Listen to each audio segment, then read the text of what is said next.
Well, good afternoon to you all. Thank you very much for letting me come and speak to you. I hope I can cope with the technology. I was just going to give you briefly a bit of a kind of frontline view of how it was to be in the quake, particularly with an own perspective of what worked well and what went badly from a connectivity point of view.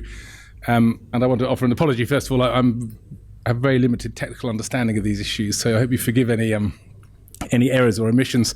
And I'll welcome any questions, but only ask me a technical question if you think everyone needs a laugh after lunch.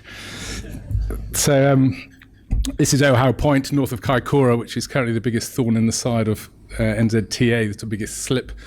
And I put it up there because it's kind of appropriate to me, because unfortunately 10 k's to the right, up one of those little valleys that we were all just saying this morning, are impossible to get any services to. Is where we live. And Kaikoura, where we work, is 20 k's the other way. So this is quite an impediment to life.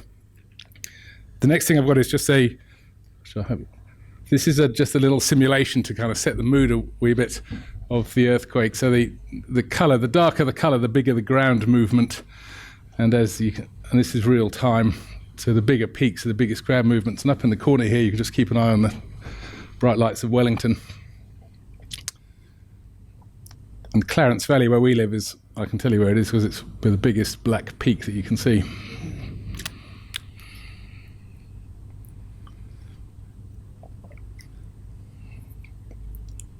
And as it drifted north, this is when everyone up here got a bit of a wobble. And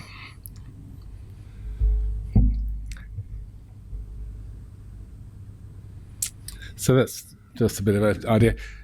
So just before I get Karen, just to give you a quick snapshot for those of you who don't know, Kaikoura is a small rural town, sort of upper east coast of the South Island. We're pretty remote anyway, even before the earthquake. So if you go south, with 3 hours from Christchurch. If you go north, with 2 hours to get to Blenheim.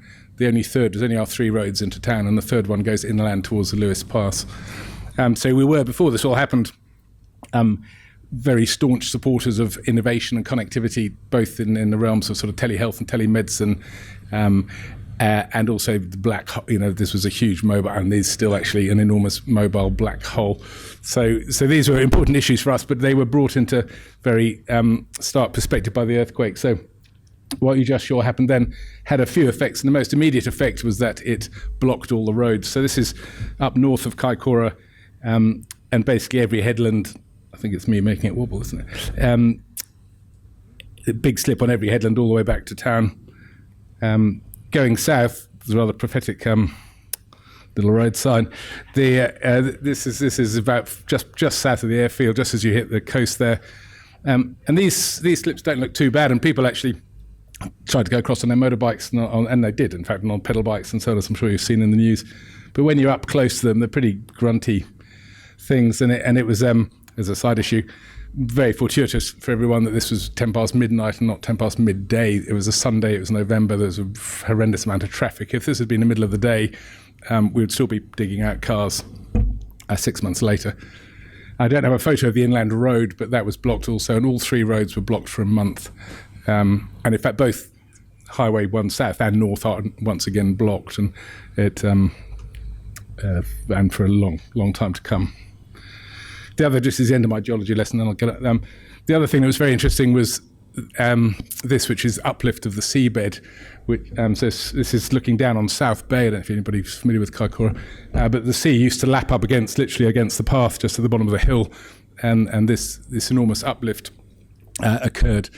And this was actually led to the first sort of significant thing. This was a full moon, King Moon, as you might recall, in November, which I'm sure is no coincidence.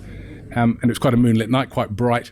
And everybody who lived in Kaikoura and was familiar with the foreshore in front of a house became aware that it was dramatically different, and all these rocks were visible.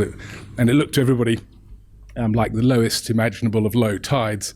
And in all of our sort of lay understanding of earthquakes, and if you watch the movies, a very, very low tide is what precedes a very, very big tsunami. So the reaction everybody had to this was, we didn't realise at the time it was an uplift. In fact, the whole peninsula went up 2.6 metres, I think. At the time, we thought the tide was going out and that very soon a tsunami would come in. And one of the first and biggest kind of communication failures, which is nobody's fault in particular, was that the tsunami warning system just completely didn't work. And there was all kinds of ironies, like in Sumner in Christchurch, the tsunami alarms went the entire night, and the whole place was evacuated.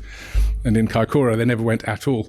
And but anyway, people looked out of their windows, thought this looks really bad, and there was a big movement of people. And one of our first jobs, in fact, I was in Kaikoura the night this happened because I was on call, so was very rapidly to try and get to people we knew couldn't move themselves, so the vulnerable and the isolated, and move everybody up onto high ground, which led to the next event. So this is our medical centre up on top of the hill, newly completed, and I'm delighted to say stood up really well to the earthquake.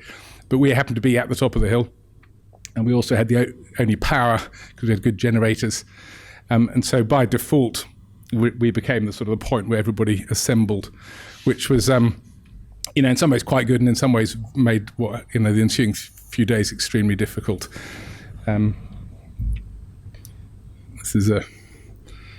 This is a similar sort of shot, just so it doesn't show terribly well in the light.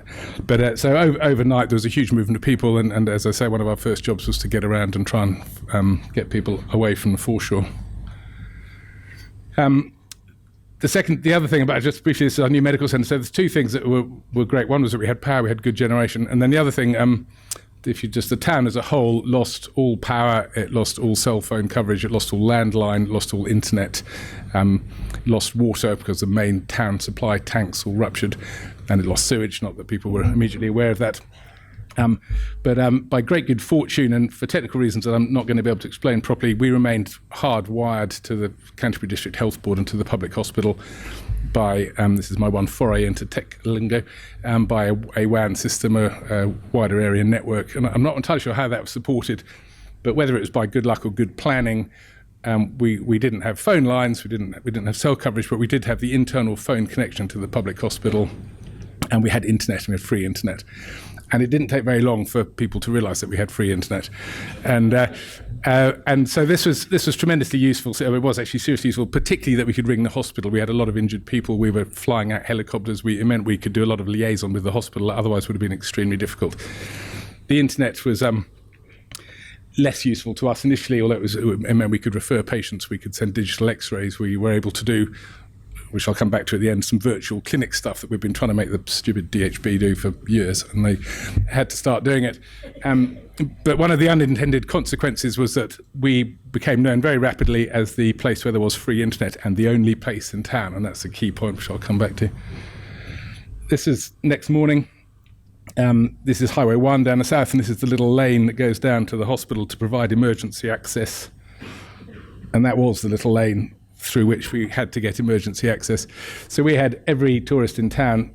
There's 900,000 tourists a year in Kaikoura. I was trying to work out what that is, but at any given day there's a lot of people milling around, and they all came here, quite understandably, as somebody mentioned earlier on. In these situations, you can completely understand that people desperately want to contact family, check flights, change things.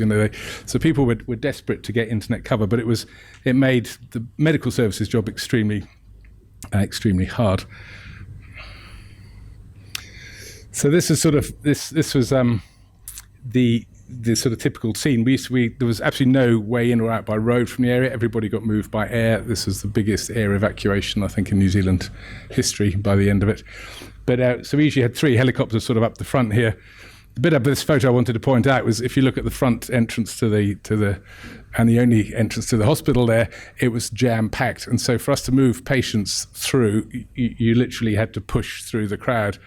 And this taught me a few things. I mean, I was amazed at how urgently people wanted connection. So we tried everything. I personally was out there pleading and begging. We had the police out there. We had lights. We taped it off. And as soon as the police went away, and they were very under-resourced as we were, everyone just came back. So it was quite an interesting illustration of how important it was. And another interesting insight into human nature was the only time in the ensuing few days that we actually cleared the decks completely is when Ngāi Tahu saw fit to release all of the live crayfish that they hold. They have big live tanks waiting for a price spike in Asia, and they realised they couldn't export anything anytime soon. So at the marae, which is next door, they suddenly took it upon themselves and did a heroic job of this. They cooked up 500, I think, or so crayfish, and there was free crayfish meals made available, and the place was empty. And So whilst this was a great local Kaikoura solution, I thought fabulous solution. In fact, I mean, I think what we needed, and something perhaps we could learn from this, is that a really robust or a rapidly deployed, as we were talking about stuff before, some other internet access somewhere else in the town, preferably at the community centre, would have been fantastic.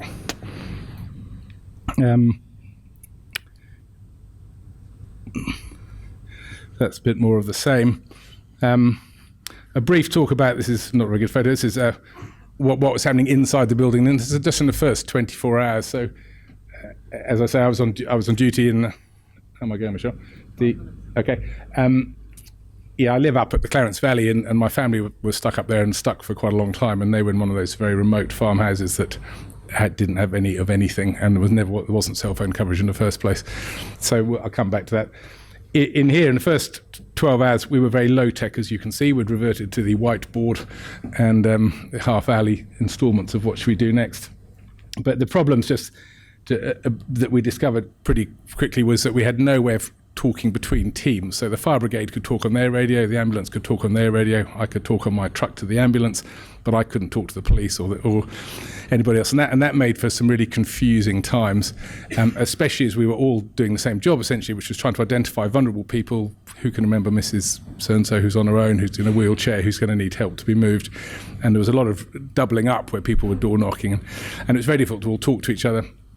It was very difficult to get accurate information. It was very difficult to... and that's something we need to really resolve. And ironically, we've done combined service practices before, as I'm sure people do in organisations, but I think we always default to the phone in some stupid way. We know obviously we need to actually have some other system or some radio network that goes across the whole sector. So that was a gap for us, and caused quite a bit of confusion. But I think so initially, and then the other thing which I've said before in praise of rural health providers, we had some nurses and well-child nurses and people who knew the population really, really well. So they would know exactly, I know who's at risk down there, I know how to get into their back door, they leave the key under the pot, they know who's got 3 small children. We knew the people who had mental illness who might be vulnerable. So a lot of it was knowledge, but there was a lot of doubling up in checking on people, and I think if we could come up with a better system of coordinating that would be really good. Getting out to see people was difficult. This scene was replicated thousands of times all through the district, so it was quite difficult to actually physically get to see people. Bearing in mind it was hard to contact people, so we really had to go door to door, and so were the police and the fire brigade and volunteer organisations. Every little bridge in Kaikoura, and I think there's 38 or something, they all fell in. This one was discovered not long after the earthquake by Tuhuku, who's a 20-year-old zooming down the road to go and check on his mum and dad, and drove straight into it at high speed. But he was all right, luckily. But they're small things, but they made physically getting around very difficult. That's a similar sort of thing. The railway track between the Conway and the Clarence, which is, 40 kilometres or something, it's got 730 significant repairs, some of which are big bridges. So but it's all the same little ground movement. May not look like much, but the bridge is gone, and it's quite a repair job. This was, just symbolic, really, just to remind me to talk about connectivity. So the landlines were down. As I say, that it took, I think, 3 days before Vodafone got up and running again, and about 5 days before Spark were going again. So we had nothing in that initial period. The emergency response team from Christchurch luckily turned up on the second day with this is part of their response packages, with 20 pre-designated phones, which are role specific. So if I was the medical guy in charge that day, I'd have one phone, the incident commander would have a phone, and then when we changed shifts, the phones just moved. And the phones were all preset with all the other numbers. So it's quite a good system, and luckily for them, it's complete chance, as far as I can see, that it was a Vodafone phone. So those became live, and the only limiting step then was the fact that none of us knew how to use a Samsung. So that was quite a good idea. I talked to them about the future of response planning. And in the new emergency response plan, because everyone's worried now about the Alpine fault, as you know, and you could answer this better than me. I think there's now an undertaking from the providers to have a satellite deployed to an area, disaster area, within 24 hours to provide sort of local coverage, even if not, total connectivity. So I think there are sort of smarter ways, and then I think health is also trying to get onto. I don't even know what platform 14 is, but I think platform 14 is a sort of national prioritising thing. So I think in an emergency, key players, civil defence, police, and now health, are on a sort of prioritised platform so they can get first dibs at whatever connectivity is available. This is just more. This is us visiting around. So we did. This is a bit off task, but interesting. So we tried to get to all the people we couldn't contact any other way, and we had various teams of us going off around the place, and especially to the farms. Kaikoura's got lots and lots of very remote farms, and they were very, very stressed because they'd had the worst damage was actually in the hills and in there was many farms that had lost all their water. They couldn't get water to their stock. They'd lost power. They'd lost their homes. But they're very staunch and resistant to asking for help. So we devised a team, which just happens to be me, but we all did this, where would be a doctor, Dee on my right is a nurse, and Cynthia on the other side is a psychologist from the sort of earthquake support sort of team. And we'd try and door knock people and talk our way in, and then we found, without exception, that once you got through the door and had made a cup of tea, the floodgates would open, and it proved to be a very good and I think something that people really appreciated. Having said they couldn't get far by road, so this became our best friend. This particular one is my best friend because I was on a call to the Kaikoura and I managed to divert the Westpac to land at home and check on my family at Clarence. Only for about 25 seconds, so they were furious because I got out and said, are you all okay? Is anyone dead? They said, oh great, can we go? I said, no, got back in and went. But anyway, good old boys from Otago. We had helicopter resource from all over the country. This one was up from Otago. But that became our preferred form of transport. There you see, happy bunnies in the back of a squirrel. Oh, this guy actually, interestingly, he just jumped in when he saw us taking off because he wanted to go and help on one of the farms. Okay, 1.5 seconds. That's fine, I'm done pretty much. So I think what are the lessons for me to learn? I think it was great that our hospital system survived. I didn't get into that in much detail. The other thing we learned is we've got a very overly complicated IT system at the hospital. We have the CDHB layer, and then over the top of that we have our patient management system, which is actually vital to us. That's all the admin, all the looking up records, drugs, all that kind of stuff. And that was run on a remote server from Christchurch, and we couldn't access that for ages, so that caused us a lot of pain. So a simplified system, a robust system. What we had working was fantastic, and it was great that it worked. Apart from the crayfish, it would have been great if we could have had moved our internet crowd somewhere else, and I think that would be a good lesson for these situations elsewhere. And I think you need really robust, and we didn't have this ways of communicating between the teams. We had a lot of people working really, really hard, but with not a lot of coordination.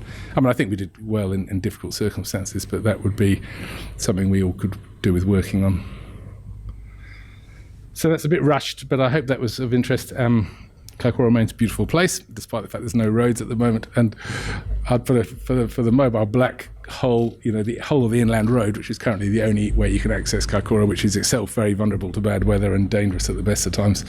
There is no phone coverage from Kaikoura to Culverden. So if anybody can help us sort that out, that'd be great.